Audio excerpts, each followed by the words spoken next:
Hi guys, thanks for tuning in to another episode of Nuggets News. In this video I want to explain how a coin gets listed on an exchange and some of the costs involved. We've got over 1,500 cryptocurrencies on CoinMarketCap these days, but that's not a list of everything. There's actually thousands of out there. There's plenty of other sites that list all these. I want to talk about what the exchanges look for as well.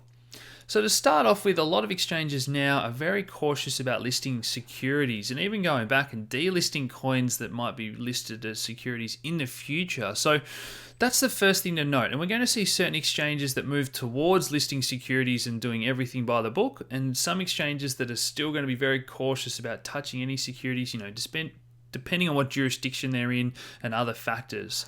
But we've also seen some privacy coins that are true cryptocurrencies being delisted lately, just for fear of, government pushback, certain regulations. So decentralized exchanges where anyone can list any coin and trade peer-to-peer are obviously the first step. Now at the moment, we've got some great ERC20 tokens, so built on top of Ethereum decentralized exchanges. We've got tutorials on Ether Delta.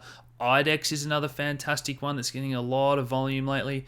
Radar Relay. So these are going to continue to improve and gather volume for peer-to-peer trading, because it's the first place that anyone can really trade their coins and tokens as soon as they get them. But we need more decentralized exchanges for all the different protocols and coins to trade going forward as well. And that's an exciting development that a lot of people are going to look forward to. So next up, if we're going to get listed on an actual exchange, what are they looking for, guys? So they're doing their due diligence. Some of them will make you fill out an application form. They're looking at your community size, Telegram, Twitter followers, ICO ratings. But we've got to remember that all those things I've just mentioned can be bought. Fake followers, fake ratings can be bought these days, guys. So they've got to do that due diligence before they list the coin. Now, often there's a cost associated with listing as well. So first off, we have these smaller regional exchanges, for example, CoinSpot in Australia. Now, they might not charge anything to list a coin. They might charge a fee. Often that's required to have some volume on day one for them to buy and sell those coins to other people as well. So it depends on the community size and a lot of other factors, but at the end of the day, they want fees. If a coin is going to bring them customers and trading fees, that's what they're really looking for. But these regional exchanges often require bigger exchanges as their source of liquidity to top up their coin balances at the end of each day, I guess you can think of it as. And that's where we have, Poloniex, Bittrex.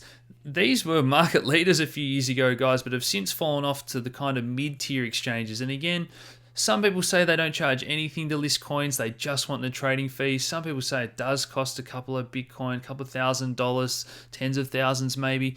It always changes. This happens behind the scenes. Nobody knows exactly. But then we get into these bigger exchanges, and I've heard figures of anywhere from $100,000 to $1 million. Again, it depends on several factors, but it's the coin and the community know that if they get listed on one of these exchanges, volume's going to pick up, price is going to pick up. It allows more people to flow into that coin. So it's definitely, worth it in some ways for those coins and the communities to pay a lot. Now, again, how do they decide? I know Binance have got a very rigorous application process and people doing due diligence behind the scenes.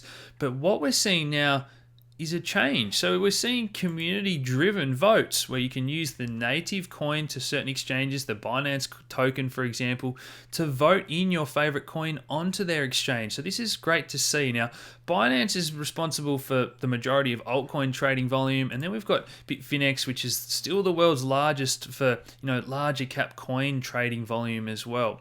Now, Bitfinex recently, again, I've heard those big numbers. They've spun off a smaller exchange, Ethfinex, which I covered the other day.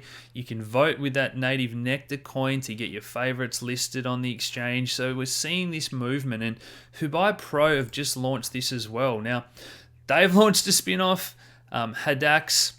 The reason I'm mentioning this is that a lot of Australian coins are up for vote next week, guys. So I've always got the link to all these exchanges in the description below.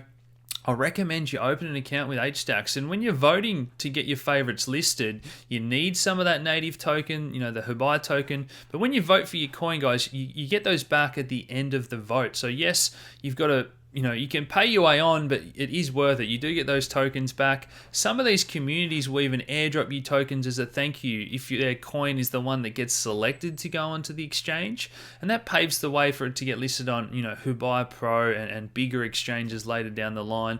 I think they're picking the top 3, not just the winner as well. So it's really a great way to get the community involved, rather than having to worry about coins that are buying their way onto an exchange and what's going on behind the scenes. So I definitely think this is a great thing to happen. Community gets involved and gets a say. Decentralized exchanges are going to continue to be very important going forward, guys.